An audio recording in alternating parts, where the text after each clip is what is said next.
नमस्कार, मैं हूं रमेश आंडा। आप देख रहे हैं ट्राई सिटी अपडेट। सबसे पहले खास खबरें। अस्पताल और पुलिस की बड़ी लापरवाही। 17 दिन तक मोर्चरी में सड़ती रही लाश। हिंदू ब्राह्मण ने मुस्लिम को दफनाकर करवाई मुक्ति। मोइंडा खड़ा हाईवे पर सीटीयू की बस पलटी, 34 घायल, हादसे की जांच के आदेश। और 7वीं मंजिल पर चढ़े अध्यापक, एजुकेशन बोर्ड के सामने हुआ हंगामा, टीचरों ने खाया सल्फास। और अब खबरें विस्तार से। चंडीगढ़ पुलिस और सेक्टर 16 के अस्पताल प्रशासन की एक बड़ी लापरवाही सामने आई है। मेरठ के रहने वाले एक व्यक्ति को बेसुध हालत में 21 मई को पीजीआई के गेट से पुलिस ने उठाकर सेक्टर 16 के अस्पताल में भर्ती करवाया था, जहां वह कोरोना पॉजिटिव पाया गया। उसके बाद उसका इलाज शुरू हुआ, जहां 30 मई को उस शख्स की मौत हो गई। लेकिन डॉक्टरों की इतनी लापरवाही की एमएलसी केस होने के बावजूद भी इसकी सूचना पुलिस को नहीं दी गई और शव को मोर्चरी में रखवा दिया गया। 4 तारीख को इसकी सूचना पुलिस को मिली और 4 जून से लेकर 16 तारीख तक यानी कि बुधवार तक पुलिस कार्रवाई करती रही। उस शख्स का संस्कार नहीं हो सका। एक समाजसेवी मदनलाल वशिष्ठ ने जब इसका संस्कार का बीड़ा उठाया तो भगदड़ मच गई। आनन फानन में कार्रवाई हुई और मदनलाल वशिष्ठ ने ही इस मुस्लिम व्यक्ति के शव को दफनाकर एक मिसाल पेश कर दी और उसे मुक्ति दिलवाई है। क्या है माजरा, आइए देखते हैं रिपोर्ट में। पहले सेक्टर 16 अस्पताल प्रशासन और बाद में पुलिस की लापरवाही के कारण कोरोना से मरने वाले एक मुस्लिम व्यक्ति को 16 दिन तक दफनाया नहीं जा सका, जिसका शव अस्पताल की मोर्चरी में सड़ता रहा। बुधवार को लवारिश शवों का संस्कार करने वाले मदनलाल वशिष्ठ के प्रयासों से उक्त शव को दफनाया गया और मृतक को मुक्ति मिल पाई। मृतक की पहचान मेरठ के अलाउद्दीन के रूप में हुई थी, जिसने खुद अस्पताल में डॉक्टरों को अपना पता बताया था। अलाउद्दीन को 21 मई को पीजीआई गेट के बाहर बेसुध हालत में उठाकर पुलिस ने सेक्टर 16 के सरकारी अस्पताल में पहुंचाया था, जो कि बाद में कोरोना पॉजिटिव निकला और इलाज के दौरान उसकी 30 मई को मौत हो गई थी। डॉक्टरों ने शव को मोर्चरी में रखवा दिया, लेकिन एमएलसी केस होने के बावजूद उसकी मौत की सूचना पुलिस को देना डॉक्टरों ने मुनासिब नहीं समझा। 6 दिन बाद 4 जून को पुलिस पोस्ट सेक्टर 16 में डॉक्टरों की ओर से सूचना दी गई, जिसके बाद पुलिस ने रिपोर्ट बनाने में ही 11 दिन लगा दिए। बुधवार को शव की तस्वीर छिपवाकर इश्तिहार निकलवाया गया। फॉर्मेलिटी पूरी हुई, जिसके बाद उसे सुपुर्दे खाक करने की कार्रवाई पूरी हो सकी। एक हिंदू मदनलाल वशिष्ठ ने मुस्लिम को दफनाकर उसे मुक्ति दिलाई है, जो कि अपने आप में एक मिसाल है। मदनलाल ने मांग की है कि लापरवाह डॉक्टरों और पुलिस पर सख्त कार्रवाई होनी चाहिए, ताकि भविष्य में मरने वालों की मिट्टी खराब ना हो सके। एडमिट होने के बाद 30 तारीख को इसकी डेथ हो गई। कोरोना था इसको। हॉस्पिटल प्रशासन ने इस बॉडी को लगा करके डेड हाउस में रखवा दिया, लेकिन एमएलसी होने के बाद भी हॉस्पिटल प्रशासन ने पुलिस चौकी को इन्फॉर्मेशन नहीं दी। 4-5 दिन बीतने के बाद जो सब शहर में कार्य करने वाले कर्मचारी हैं, उन्होंने जाके चौकी को बताया कि ऐसे ऐसे एक बॉडी पड़ी है कोरोना की, उसको आप डिस्पोज ऑफ करा दो। चौकी कहती है कि हमारे पास ऐसा कोई इन्फॉर्मेशन नहीं है। पुलिस चौकी ने इसके बारे में वेरिफिकेशन करी तो ये लास्ट पीजीआई चौकी के एरिया की निकली। 4 तारीख को चौकी से आईयू आता है। आईयू ने उसने अपनी इन्वेस्टिगेशन अपनी फाइल तैयार की, फाइल को आगे सबमिट कर दिया। लेकिन पुलिस के हेड ऑफिस की गलतियों के कारण कि उस फाइल की जो उसका जो फोटो का अखबारों में छपना था, उसके फाइल के ऊपर उन्होंने दस्तखत ही नहीं किया। आज 16 तारीख को आज इसका फोटो छप रहा है, जबकि 4 तारीख को आईयू ने फाइल आगे सबमिट कर दी। तो इतने दिन रहने के बाद अब पहले ये कोरोना की बॉडी है, ऊपर से सबसे बड़ी बात ये है कि ये मोहम्मदन की बॉडी है, क्योंकि दाखिल होते वक्त इस व्यक्ति ने अपना नाम पता सारा कुछ लिखवाया और इसका पता जो लिखाया गया वो मेरठ यूपी का लिखाया गया। चंडीगढ़ से लुधियाना जा रही सीटीयू की बस का मोरिंडा के पास अनियंत्रित होकर सड़क पर गिर जाना एक बड़े सवाल पैदा कर रहा है। चालक और परिचालक का यह कहना है कि बस में तकनीकी खराबी आ गई थी, जिसके कारण बस पलट गई। बस में उस वक्त 34 लोग सवार थे। सभी घायल हुए, किसी को कम और किसी को ज्यादा चोटें आई हैं। मौके पर पहुंची पुलिस और एम्बुलेंस ने घायलों को अस्पताल में पहुंचाया है। मामले के जांच के आदेश दे दिए गए हैं।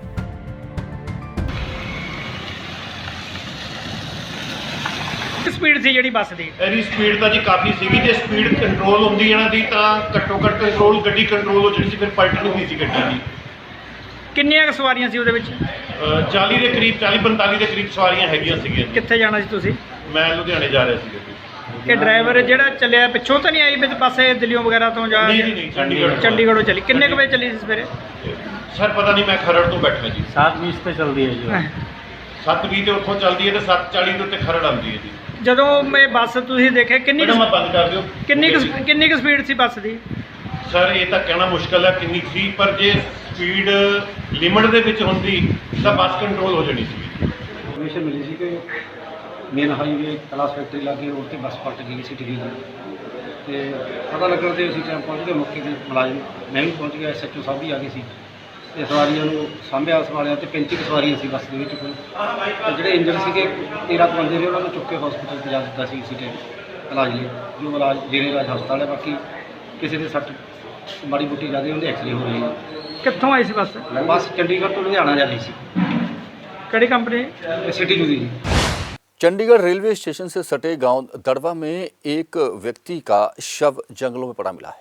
आशंका जताई जा रही है कि इस 30 वर्षीय व्यक्ति की मौत हादसा नहीं बल्कि उसका कत्ल किया गया है। पुलिस ने शव को मोर्चरी में रखवा दिया है और जांच शुरू कर दी है। चंडीगढ़ रेलवे स्टेशन के पास दड़वा गांव के साथ लगते जंगल से एक 30 साल के युवक संदीप का शव संदिग्ध हालत में मिला। संदीप रेलवे में टेक्नीशियन के पद पर तैनात था। संदीप का शव पूरी तरह से नग्न अवस्था में था। सिर व बाजू पर किसी नुकीली चीज से किए गए वार के निशान भी मिले हैं। रेलवे पुलिस के थाना के इंचार्ज राजकुमार ने बताया कि अभी 4 दिन पहले ही संदीप अंबाला से ट्रांसफर होकर चंडीगढ़ आया था और दड़वा के मकान नंबर 338 में परिवार के साथ रह रहा था। संदीप अपनी पत्नी, बच्ची और माँ बाप के साथ यहाँ रह रहा था। फिलहाल शव को पोस्टमार्टम के लिए सेक्टर 6 हॉस्पिटल में रखवा दिया गया है। मामला ऐसे है, सुबह दरिया गांव से किसी निवासी ने सूचना दी थी फ़ोन पे कि वहाँ एक शव पड़ा है उसके शराब के ठेके के सामने रेलवे हदूद में। उस कार्रवाई पर मौका पर जो पहुँचे वहाँ पर उसके फादर भी उसको ढूंढ के आगे उसकी पहचान संदीप नाम से हुई है, जो रेलवे का कर्मचारी है। और अभी मर्डर का ये नहीं कारण पता है कि मर्डर का कारण क्या रहा है। सरे दस्त ऐसा लगता है जैसे किसी कारण से कोई छोटी मोटी लड़ाई झगड़ा हुआ और उसके दौरान कोई मर्डर हुआ। संदीप नाम है और 30 साल का है और टेक्नीशियन ग्रेड C में कैरियर वैगन में तैनात है। चंडीगढ़ में उनके अधिकारियों से मालूम हुआ है कि उसकी पोस्टिंग तो यहाँ पर है और अस्थायी तौर पर उसको अम्बाला काम के लिए भेजा हुआ है। यहाँ तो 1-2 दिन ही उससे काम लिया गया। ठीक है। बहरहाल पुलिस पोस्टमार्टम रिपोर्ट का इंतजार कर रही है। पोस्टमार्टम रिपोर्ट से ही साफ हो पाएगा कि हत्या के लिए किस हथियार का प्रयोग किया गया है। वहीं सीन ऑफ क्राइम टीम ने मौका वारदात पर से कई अहम सबूत भी इकट्ठा किए हैं। पंजाब केसरी टीवी के लिए चंडीगढ़ से कुलदीप कुमार की रिपोर्ट। चंडीगढ़ में महिलाएं रात के समय कितने सुरक्षित हैं, इसकी पोल इस हादसे ने खोल दी। दरअसल एक महिला अपने बेटे के साथ एक्टिवा में सेक्टर 25 से नया गांव अपने घर जा रही थी। पंजाब विश्वविद्यालय के गेट नंबर 2 पर एक गाड़ी में सवार 6 युवकों ने उन पर हमला कर दिया और उसकी एक्टिवा भी टूट गई। पुलिस को मौके पर बुलाया गया और पुलिस ने मामले की छानबीन शुरू कर दी है, लेकिन अभी तक किसी की गिरफ्तारी की सूचना नहीं थी। द सिटी ब्यूटीफुल चंडीगढ़ में भी अब महिलाएं और बच्चे सुरक्षित नहीं हैं। महिलाओं की सुरक्षा को लेकर तब सवाल उठने लगते हैं जब रात के अंधेरे का फायदा उठाकर कुछ बदमाश महिलाओं से छेड़छाड़ शुरू कर देते हैं। चंडीगढ़ के सेक्टर 15 से भी कुछ ऐसा ही मामला सामने आया है, जहां एक महिला रात के समय अपने बच्चे के साथ स्कूटी में सेक्टर 25 से नया गांव की ओर जा रही थी। तभी रास्ते में स्कूटी में तेल खत्म हो गया। दोनों माँ बेटा पैदल ही जा रहे थे। तभी बोलेरो गाड़ी में सवार 6 युवकों ने उनके पास से 5-6 चक्कर मारे, जिसे उन्होंने अनदेखा किया। लेकिन जैसे ही महिला अपने बच्चे के साथ यूनिवर्सिटी और सेक्टर 15 की लाइट पॉइंट के पास पहुंचे तो गाड़ी में बैठे युवकों ने गाड़ी से एक्टिवा को टक्कर मार दी। महिला घबरा गई और जोर से चिल्लाई। इतने में लाइट पॉइंट पर घात लगाए 2 युवक डर गए और भागकर गाड़ी में लटक कर सेक्टर 15 की मार्केट की ओर फरार हो गए। वहीं भागते हुए युवकों की तस्वीर एक सीसीटीवी में भी कैद हो गई। सर मैं सेक्टर 25 से अपने बेटे के साथ एक्टिवा पे जा रही थी, नए ग्राउंड जा रही थी सर। मैं मेरी यूनिवर्सिटी के गेट के पास आके मेरी गाड़ी का तेल ख़त्म हो गया। मैं और मेरा बेटा थे उस टाइम पे, 4 बंदे थे, 6 बंदे थे गाड़ी के अंदर, 4 बंदे गाड़ी के अंदर थे, 2 गाड़ी के बाहर खड़े थे 15 की लाइटों पे। हमने सोचा चलो 15 की लाइटों तक पहुँचते हैं, वहाँ तक हमारे को किसी की हेल्प मिल जाएगी। लेकिन उन्होंने पहले ही गाड़ी 4 राउंड मार के वहाँ पे खड़ी कर रखी थी। हम वहाँ तक पहुँचे तो 2 लड़के और 4 लड़के, 2 लड़के नीचे खड़े थे, 4 लड़के गाड़ी में बैठ के मेरी गाड़ी पे मेरे बेटे को साइड मारी। हम मेरे बेटे को उठाने लगे तो 15 की तरफ मैंने शोर शराबा किया तो काफ़ी पब्लिक इकट्ठी होगी, जिसके डर से 6 बंदे 2 बंदे खिड़की पे लटक के और 4 बंदे जो गाड़ी में बैठे थे वो 15 की मार्केट की तरफ फरार हुए। मैंने एक कांस्टेबल आया, मैंने उनको कंप्लेंट दी, सर इस तरह भागे हैं। वो जो बंदे खड़े थे मेरे साथ उन्होंने भी ये बयान दिए हैं। मैं चाहती हूँ सर उनके खिलाफ सख्त से सख्त कार्रवाई की जाए। मुझे इंसाफ चाहिए, कल को और किसी लेडीज़ के लिए ये आगे से दुर्घटना नहीं हो। इसके बाद महिला ने इसकी सूचना पुलिस विभाग को दी। मौके पर पहुंची पुलिस ने इस मामले में रिपोर्ट दर्ज कर आगे की कार्रवाई शुरू कर दी है। वहीं इस मामले में एक सीसीटीवी भी सामने आया है जिसमें युवक गाड़ी में फरार होते दिख रहे हैं। बहरहाल इस पूरी वारदात से एक बात तो साफ हो गई है कि युवक एक बड़ी वारदात को अंजाम देने की फिराक में थे, लेकिन महिला की सूझबूझ से वो अपने मंसूबों में कामयाब नहीं हुए। अब देखना ये होगा कि पुलिस कब तक मामले में खुलासा करती है और कब आरोपी पुलिस की गिरफ्त में होते हैं। पंजाब केसरी टीवी के लिए चंडीगढ़ से कुलदीप कुमार की रिपोर्ट। मोहाली में बलौंगी के पास से गुजरते वक्त आपकी निगाहें वहां बने सिख म्यूजियम पर ना पड़े, ऐसा हो नहीं सकता। इस म्यूजियम को परविंदर सिंह चला रहे हैं, जहां सिख इतिहास से जुड़े लोगों के स्टैचू बनाए गए हैं, जो कि अपने आप में एक कला का अनूठा उदाहरण पेश करते हैं। कलाकार परविंदर ने अब कैप्टन अमरिंदर सिंह का हूबहू बुत बनाकर तैयार कर दिया है, जिसमें उन्हें 1.5 वर्ष का समय लगा है। उन्होंने आज इसे मीडिया के सामने रखा, लेकिन इससे पहले इसकी सूचना किसी को नहीं दी गई। परविंदर सिंह की इच्छा है कि खुद कैप्टन आए, अपने इस प्रतिमा को देखें और इसका अनावरण करें। उसकी इच्छा है कि वह कैप्टन को इस म्यूजियम का दौरा भी करवाएं, ताकि कैप्टन वहां पक्का म्यूजियम बनाने की इजाजत उन्हें दे दें। क्या बनाया परविंदर ने, आइए आपको भी दिखाते हैं।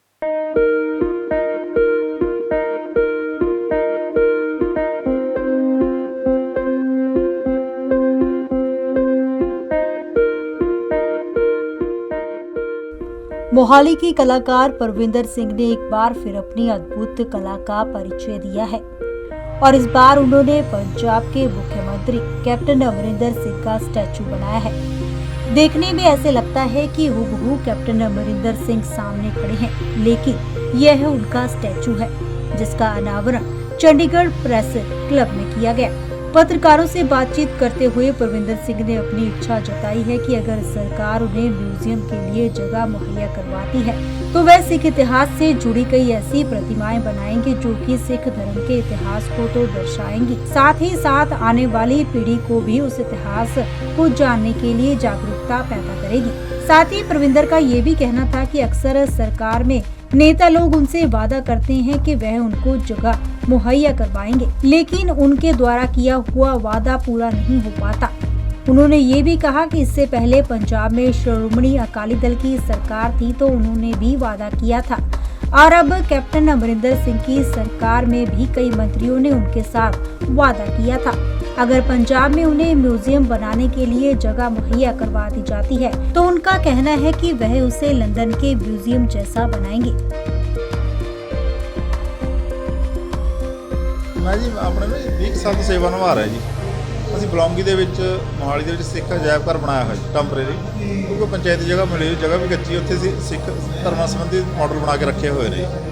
ਪਰ ਹਜੇ ਮੈਨੂੰ ਸਰਕਾਰ ਵੱਲੋਂ ਕਿਸ ਤਰੀਕੇ ਸਹਿਯੋਗ ਨਹੀਂ ਮਿਲਿਆ ਜੀ। ਪੂਰੇ 20-22 ਸਾਲ ਤੋਂ ਸੇਵਾ ਨਿਭਾ ਰਹੇ ਹਾਂ।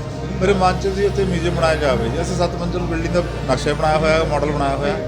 ਮੈਨੂੰ ਆਇਆ ਸੀ ਵੀ ਜੇ ਅਮਰਿੰਦਰ ਸਿੰਘ ਜਿਹੜਾ ਅਸੀਂ ਮਾਡਲ ਹੁਣ 1.5 ਸਾਲ ਦੀ ਮਿਹਨਤ ਨਾਲ ਬਣਾਇਆ ਜੀ ਇਹ, ਵੀ ਜੇ ਉਹ ਖੁਸ਼ ਹੋ ਜਾਂਦੇ ਸਾਨੂੰ ਜਗ੍ਹਾ ਵੀ ਪੱਕੀ ਕਰਾ ਕੇ ਦੇ ਦਿੰਦੇ ਨੇ ਤੇ ਫਾਈਨੈਂਸ਼ੀਅਲੀ ਹੈਲਪ ਵੀ ਕਰਨਗੇ ਤਾਂ ਜੋ ਉੱਥੇ ਅਸੀਂ 7 ਮੰਜ਼ਿਲ ਬਿਲਡਿੰਗ ਬਣਾ ਸਕੀਏ। ਇਸ ਕਰਕੇ 1.5 ਸਾਲ ਦੀ ਮਿਹਨਤ ਨਾਲ ਜੀ ਅਸੀਂ ਅਮਰਿੰਦਰ ਦਾ ਸਟੈਚੂ ਬਣਾਇਆ ਸੀਗਾ ਜੀ। ਹੋਰ ਕਿੰਨੇ ਸਟੈਚੂ ਦੀ ਸੀ? ਮੈਂ ਜੀ ਵੈਸੇ ਤਾਂ 20-22 ਸਾਲ ਤੋਂ ਲੱਗਿਆ ਜੀ। ਪਹਿਲਾਂ ਮੈਂ ਸਭ ਤੋਂ ਪਹਿਲਾਂ ਪ੍ਰਕਾਸ਼ ਸਿੰਘ ਬਾਦਲ ਦਾ ਸਟੈਚੂ ਬਣਾਇਆ ਸੀਗਾ ਜੀ, ਪਰ ਉੱਥੋਂ ਮੈਨੂੰ ਸਹਿਯੋਗ ਨਹੀਂ ਸੀ ਮਿਲਿਆ। 10 ਸਾਲ ਸਰਕਾਰ ਵੀ ਰਹੀ ਹੈ ਤੇ ਉਸ ਟਾਈਮ ਕਹਿੰਦੇ ਸੀ ਕਾਂਗਰਸ ਦੇ ਜੇ ਕੋਈ ਮੇਰੇ ਕੋਲ ਬੰਦੇ ਆਉਂਦੇ ਕਹਿੰਦੇ ਸਾਡਾ ਰਾਜ ਹੋਊਗਾ ਅਸੀਂ ਤੁਹਾਡੀ ਜਗ੍ਹਾ ਵੀ ਪੱਕੀ ਕਰਾ ਦੂੰ ਅਸੀਂ ਫਾਈਨੈਂਸ਼ੀਅਲੀ ਹੈਲਪ ਵੀ ਕਰਾਵਾਂਗੇ। ਪਰ ਹੁਣ 4.5 ਸਾਲ ਹੋ ਗਏ ਕਾਂਗਰਸ ਸਰਕਾਰ ਨੂੰ ਵੀ ਹੋ ਗਏ ਨੇ। ਰਣਜੀਤ ਸਿੱਧੂ ਨੂੰ ਵੀ 2-4 ਵਾਰ ਮੈਂ ਮਿਲ ਚੁੱਕਿਆ, ਪਸੰਦ ਕਰਦੇ ਨੇ ਸਾਡਾ ਤੇ ਸਾਨੂੰ, ਪਰ ਫਾਈਨੈਂਸ਼ੀਅਲੀ ਹੈਲਪ ਨਹੀਂ ਹੋਈ, ਨਾ ਸਾਡੀ ਜਗ੍ਹਾ ਪੱਕੀ ਹੋਈ ਹੈ। ਇਸ ਕਰਕੇ 1.5 ਸਾਲ ਦੀ ਮੈਂ ਤਾਂ ਅਮਰਿੰਦਰ ਸਿੰਘ ਦਾ ਸਟੈਚੂ ਬਣਾਇਆ ਜੀ। ਮੈਂ ਆਪਣੇ ਵੱਲੋਂ ਬੇਨਤੀ ਕਰਨੀ ਚਾਹੂੰਗਾ ਕਿ ਅਮਰਿੰਦਰ ਸਿੰਘ ਜੀ ਆਪ ਜਾਂ ਆਪਣੇ ਕਿਸੇ ਸਾਥੀ ਨੂੰ ਜਾਂ ਕਿਸੇ ਸੈਕਟਰੀ ਜਾਂ ਪੀਏ ਨੂੰ ਸਾਡਾ ਮਿਊਜ਼ੀਅਮ ਜ਼ਰੂਰ ਦਿਖਾਉਣ ਲਈ ਭੇਜਣ। ਜੇ ਉਹਨੂੰ ਚੰਗਾ ਲੱਗਦਾ ਤਾਂ ਸਾਨੂੰ ਸਹਿਯੋਗ ਵੀ ਦਿਓ ਤਾਂ ਜਗ੍ਹਾ ਪੱਕੀ ਕਰਾ ਲਓ। ਅਸੀਂ ਚਾਹੁੰਦੇ ਸੀ म्यूजियम बना सके जगह। जानकारी के लिए बता दें कि परविंदर सिंह ने इससे पहले भी मोहाली के बलौंगी में सिख अजायब घर बनाया है, जिसके लिए वह प्रसिद्ध हैं और जहां उन्होंने सिख इतिहास से जुड़ी कई प्रतिमाएं भी बनाई हैं। और अब उनके द्वारा कैप्टन अमरिंदर सिंह का जो ये स्टैचू बनाया गया है, उससे उन्होंने अपनी अद्भुत कला का परिचय फिर से दिया है। पंजाब केसरी टीवी चंडीगढ़ के लिए भागवत सिंह की report. Crime branch sector 26 Panchkula द्वारा स्नैचिंग और चोरी की वारदातों को अंजाम देने वाले अंतर्राज्यीय चोर गिरोह का पर्दाफाश किया है, जिनके पास से 8 मोटरसाइकिल, 11 मोबाइल और 7 चोरी की बैटरियां बरामद की गई हैं। कुल 7 लोगों को पुलिस ने गिरफ्तार किया, जिनसे पूछताछ जारी है और रिकवरी की उम्मीद भी जताई जा रही है। बीते दिनों से हरियाणा के पंचकुला और पंजाब के जीरकपुर और डेराबस्सी क्षेत्र में चोरी करने वाला एक गैंग सक्रिय था, जो इलाके में चोरी और स्नैचिंग जैसी वारदातों को लगातार अंजाम दे रहा था। वहीं पंचकुला के सेक्टर 26 थाने की क्राइम टीम ने चोरी करने वाली इस गैंग का पर्दाफाश किया है। पुलिस की क्राइम टीम ने वारदातों को अंजाम देने वाली अंतर्राज्यीय गैंग के 7 लोगों को गिरफ्तार करने में सफलता हासिल की है। पकड़े गए गैंग के सदस्यों से चोरी की गई 8 मोटरसाइकिल, छीने गए 11 मोबाइल और 7 चोरी की हुई बैटरियां बरामद की गई हैं। मामले में जानकारी देते हुए एसीपी राजकुमार ने बताया कि क्राइम ब्रांच ने चोरी और स्नैचिंग की कई वारदातों में शामिल 7 आरोपियों को गिरफ्तार किया है, जिनमें से 2 लोगों को न्यायिक हिरासत में भेज दिया है और 5 आरोपियों को कोर्ट में पेश किया जाएगा।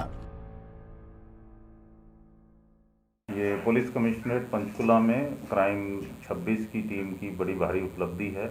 हमने अंतर्राज्यीय इसको बस्ट किया है और 7 इसमें अपराधियों को गिरफ्तार करके उनसे 8 मोटरसाइकिल, 11 मोबाइल और 7 जो बैटरीज हैं, उसमें ट्रैक्टरों की और दूसरे वाहनों की बैटरीज हैं। और ये गैंग जो था ज़्यादातर जो है राह चलते लोगों से फ़ोन को स्नैच करता था और मौका लगते ही मोटरसाइकिल चोरी करता था। और इस तरीके से इन्होंने बरवाला में, पंचकुला में, डेराबस्सी पंजाब में, रायपुरानी में वारदातें की हैं, जिनसे अभी 2 व्यक्ति जो है उसमें जुडिशल में जा चुके हैं और बाकी 5 को हम आज पेश कर रहे हैं। तो सर, ये जो आरोपी गिरफ्तार किए गए की उम्र कितने से कितने तक है? क्योंकि बहुत छोटे हैं अभी उम्र में देखने में। हाँ, ये सारे के सारे युवा हैं। इनका एज ग्रुप जो है वो 19 साल, 20 साल, 21 साल इस तरह से। पेशेवर है पहले से या कुछ ऐसा माना जाए कि जो लॉकडाउन का असर हुआ उसका इनका ऊपर असर आया है? अभी प्राइमरी स्टेज पे इन्वेस्टिगेशन है, बाकी इनका जो प्रीवियस हिस्ट्री है उसको खंगाला जाएगा और इसमें पूरी इन्वेस्टिगेशन इस एंगल पे की जाएगी। आपको बता दें कि पकड़े गए सभी आरोपी युवा हैं, जिनकी उम्र 19 से 22 साल है। बहरहाल पुलिस इन आरोपियों से पूछताछ कर रही है और पुलिस को कई अन्य वारदातों के खुलासों की भी उम्मीद है। पंजाब केसरी टीवी के लिए पंचकुला से ब्यूरो रिपोर्ट। पंजाब में अस्थायी अध्यापक यूनियन के सदस्य मोहाली पंजाब स्कूल शिक्षा बोर्ड की बिल्डिंग पर चढ़ गए, खुद पर पेट्रोल छिड़क लिया और एक टीचर ने तो सल्फास तक खा लिया। काफी देर तक पंजाब शिक्षा बोर्ड के आगे हंगामा हुआ, जिसके बाद पुलिस मौके पर पहुंची और कई लोगों को हिरासत में लिया गया।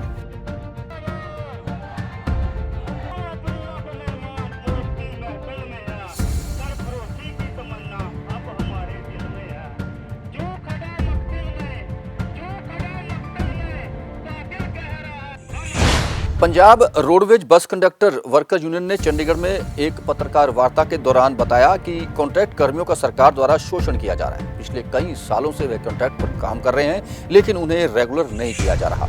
यही नहीं, 2007 में इस विभाग में वे कार्यरत हैं, जबकि उनके बाद पक्की भर्तियां की जा चुकी हैं, लेकिन इन्हें आज तक कॉन्ट्रैक्ट पर ही रखा गया है। 2007 ਤੋਂ ਭਰਤੀ ਕਰਕੇ ਅਜੇ ਤੱਕ ਕੱਚਾ ਰੱਖਿਆ ਗਿਆ ਹੈ। ਸਾਡਾ ਕੋਈ ਪ੍ਰੋਸੀਜਰ ਨਹੀਂ ਬਣਾਇਆ, ਸਾਨੂੰ ਪੱਕਿਆ ਨਹੀਂ ਕੀਤਾ ਗਿਆ। ਨੰਬਰ 2 ਸਾਡੇ ਨਾਲ ਤਨਖਾਹਾਂ 'ਚ ਘਪਲੇ। ਠੇਕੇ ਦਾ ਸਿਸਟਮ ਜਿਹੜਾ ਹੈ ਉਹ GST ਲਾਗੂ ਕਰਦਾ ਹੈ ਸਾਡੇ ਤੇ। ਜੇਕਰ ਉਹ GST ਠੇਕੇਦਾਰ ਤੇ ਦੁਬਾਰਾ ਸਿੱਧੀ ਭਰਤੀ ਕੀਤੀ ਜਾਵੇ, ਮਹਿਕਮੇ ਦੁਆਰਾ ਕੀਤੀ ਜਾਵੇ, ਤੇ ਜੇ ਉਹ GST ਠੇਕੇਦਾਰ ਨੂੰ ਅਸੀਂ ਦਿੰਦੇ ਆ, ਉਹ ਸਿੱਧੇ ਦਾ ਸਿੱਧਾ ਸਾਡੀਆਂ ਤਨਖਾਹਾਂ ਨਿਕਲਦੀਆਂ ਨੇ। ਨੰਬਰ 3 ਜੇ ਪੰਜਾਬ ਦੇ ਵਿੱਚ ਜੋ ਬੱਸਾਂ ਦੀ ਘਾਟ ਹੈ, ਪ੍ਰਾਈਵੇਟ ਅਦਾਰਿਆਂ ਨੂੰ बढ़ावा ਦਿੱਤਾ ਜਾ ਰਿਹਾ ਹੈ, ਪ੍ਰਾਈਵੇਟਾਂ ਨੂੰ ਪ੍ਰਮੋਟ ਕੀਤਾ ਜਾ ਰਿਹਾ ਹੈ, पर सरकारी बसा का नुकसान किया जा रहा है, सरकारी नवीं बसा नहीं आ रही। और अब कोरोना अपडेट। ट्राई सिटी में 24 घंटे में मात्र 105 नए कोरोनाग्रस्त पेशेंट सामने आए हैं और 6 लोगों की मौत हो गई है। चंडीगढ़ में गुजरे 24 घंटों में 41, पंचकुला में 20 और मोहाली में 44 पेशेंट सामने आए हैं, जबकि चंडीगढ़ में 2 और मोहाली में 4 लोगों की मौत हो गई है, जिसके बाद अब ट्राई सिटी में कोरोना से जान गंवाने वालों की संख्या 2198 तक पहुंच गई है।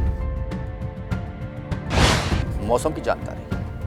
ट्राई सिटी में आज का अधिकतम तापमान 30.2 डिग्री सेल्सियस रिकॉर्ड किया गया, जो कि कल के मुकाबले करीब 5 डिग्री कम है। सुबह सवेरे हुई बारिश के बाद तापमान अचानक से गिरा और न्यूनतम तापमान भी 23.4 डिग्री सेल्सियस रिकॉर्ड किया गया।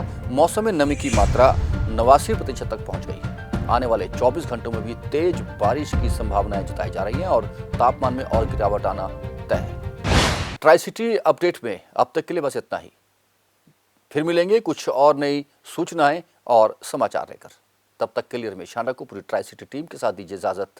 नमस्कार।